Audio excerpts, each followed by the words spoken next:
Une maman et 10 trucs, plus près de l'illumination à chaque réveil nocturne. Bonjour à tous, c'est Véronique du blog Une maman et 10 trucs et aujourd'hui je fais une vidéo pour vous présenter les 10 jouets préférés de mes enfants. Puisque Noël approche, ça peut vous donner des idées de cadeaux à offrir à des enfants autour de vous. Pour info, mes enfants ont 1 an et demi et 4 ans, mais les jouets que je vais vous présenter sont adaptés à tous les âges. Même certains adultes, vous verrez, il suffit juste de s'adapter au niveau intellectuel de chacun. Alors leur 10e jouet préféré, c'est le train. Voilà, c'est des rails comme ça, hein. C'est pas très original. On prend les rails et on fait un circuit. On fait un grand circuit et tout, je vais pas tout vous faire, mais... Et après, on prend les trains et on les met sur les rails et on dit tchou-tchout. Par contre, attention, il y a un léger détail. Alors vous voyez, c'est super parce que c'est aimanté. Donc après, voilà. Par contre, quand on tourne, ça ne marche plus. L'aimant ne fonctionne que dans un sens. Alors vous me direz, c'est évident, mais dans le cerveau en formation d'un jeune enfant, ça peut être le déclencheur d'un truc complètement incontrôlable. Roulement par terre, hurlement, taper des pieds sur tout ce qui bouge. C'est un détail, mais il faut faire attention. Mais sinon, super ce jeu, on s'amuse bien. On fait tchou-tchou pendant des heures comme ça. On fait des tunnels, des ponts, etc. Par contre, attention, il arrive quand même toujours un moment, en général, où Godzilla entre en scène.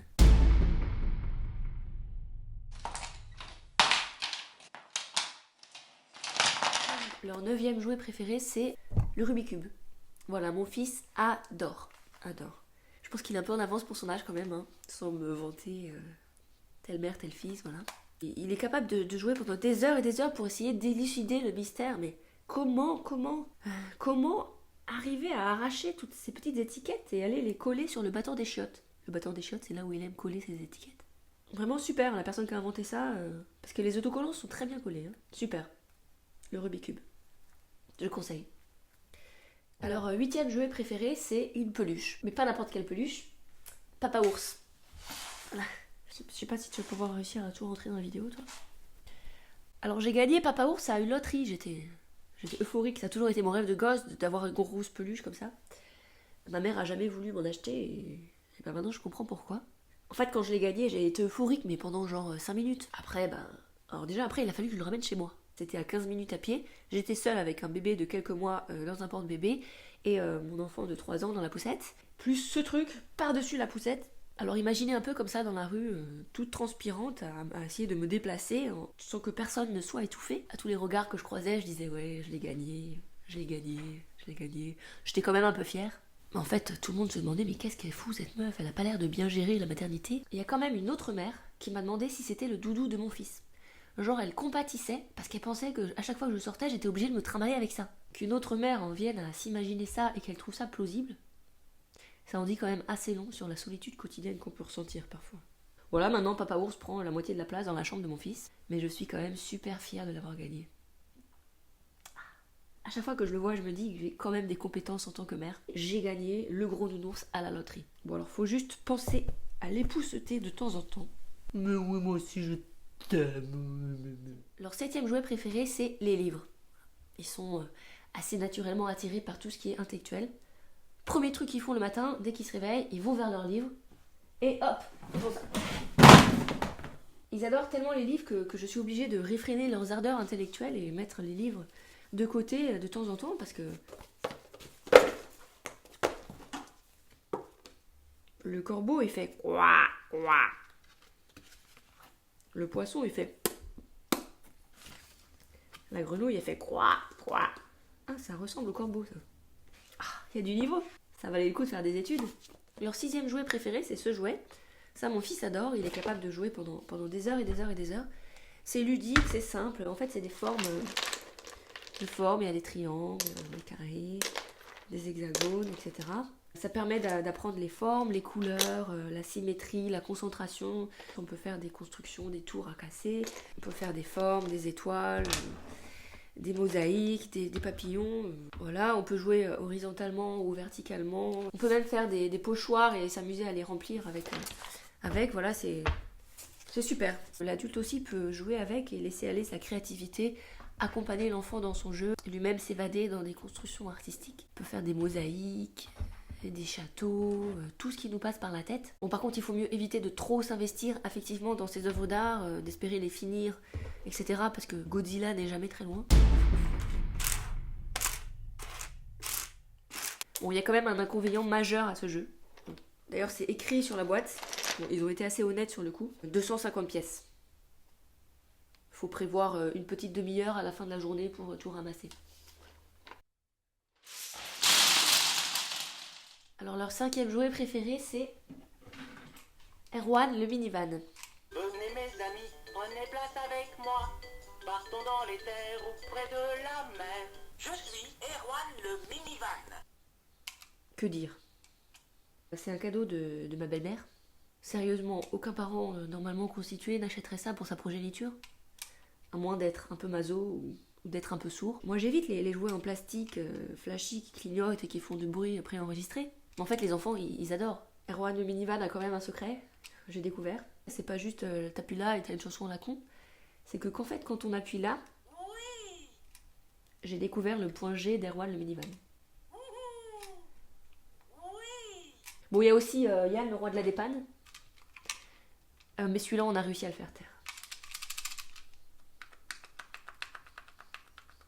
Alors, comme ils avaient des goûts musicaux assez prononcés pour leur âge, je me suis dit que j'allais cultiver ça. Et je leur ai offert mon harmonica. C'est leur 4e jouet préféré. Ça date de mon époque country. On le sait que les enfants, plus ils apprennent tôt la musique, plus ils vont avoir une oreille musicale développée et ça peut leur permettre de devenir des grands musiciens plus tard. On connaît tous l'histoire de Mozart, le musicien prodige à 4 ans. Alors attention, c'est très important de laisser les enfants développer leur propre passion, s'épanouir dans des activités qu'ils ont choisies eux et ne pas interférer en projetant nos propres rêves d'artistes ratés sur eux. Moi, si je les encourage à faire de la musique, c'est pas du tout parce que je projette sur eux le fait que j'ai jamais réussi à être une artiste talentueuse et célèbre. Hein. C'est pas du tout ça. Je suis pas du tout en train d'interférer dans leurs individualités uniques.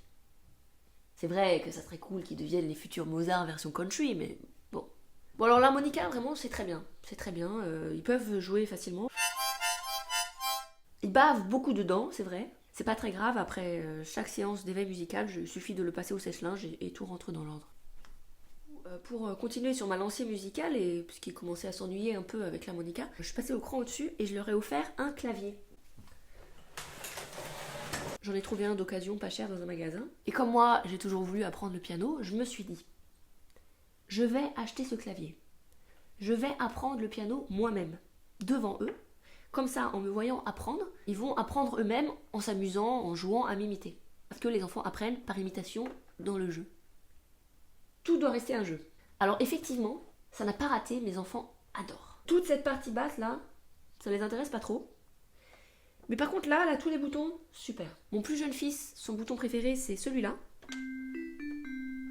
Et mon fils aîné, son bouton préféré c'est celui-là. Ça permet de développer leur connivence fraternelle. Ils se mettent chacun d'un côté, l'un allume, l'autre monte le son. J'avoue que c'est un peu de ma faute. Une fois, ils ont fait ça, je me suis énervée. J'ai perdu patience, personne n'est parfait. J'ai crié. Vous savez, les petits-enfants sont de vrais scientifiques. Ils adorent refaire plusieurs fois la même expérience pour voir si les résultats sont reproductibles. Donc, ils mettent le volume à fond pour vérifier si je m'énerve à chaque fois. C'est de la science. Finalement, il est peut-être plus scientifique que musicien.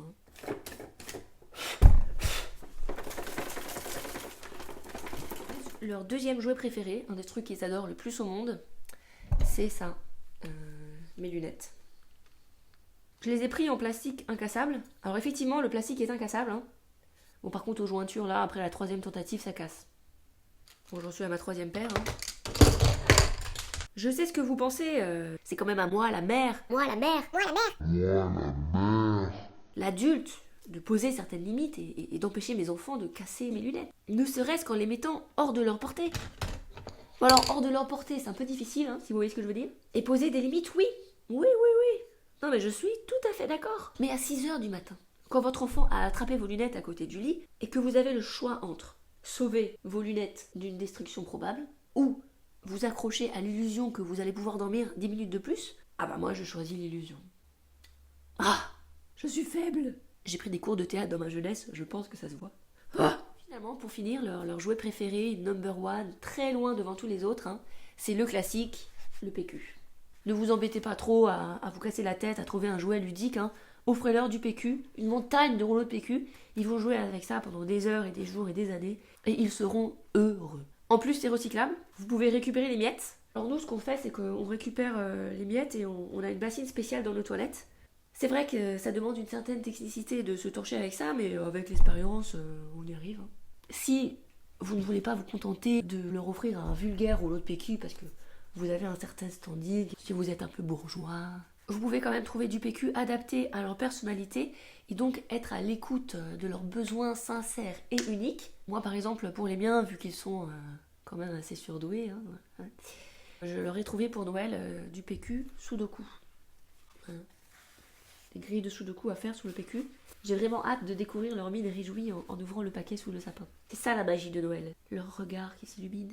Voilà, j'espère que cette vidéo vous a plu et que ça vous a donné des idées de cadeaux à offrir à des enfants. Je précise quand même qu'aucune marque ne m'a payé pour faire cette vidéo. Il n'y a pas de placement de produit. Tout ça c'est bénévole, je fais ça de cœur à cœur pour rendre la maternité un peu plus facile à vivre au quotidien, échanger nos trucs et astuces, tout ça. Bon, par contre, si l'association française de Sudoku veut faire un geste et me soutenir, j'accepte avec plaisir. Ça me permettrait de tirer un salaire de mon activité de mère au foyer. Non, parce que pour l'instant, ma carrière de mère au foyer, ça me comble d'amour, de joie et de bonheur à chaque instant.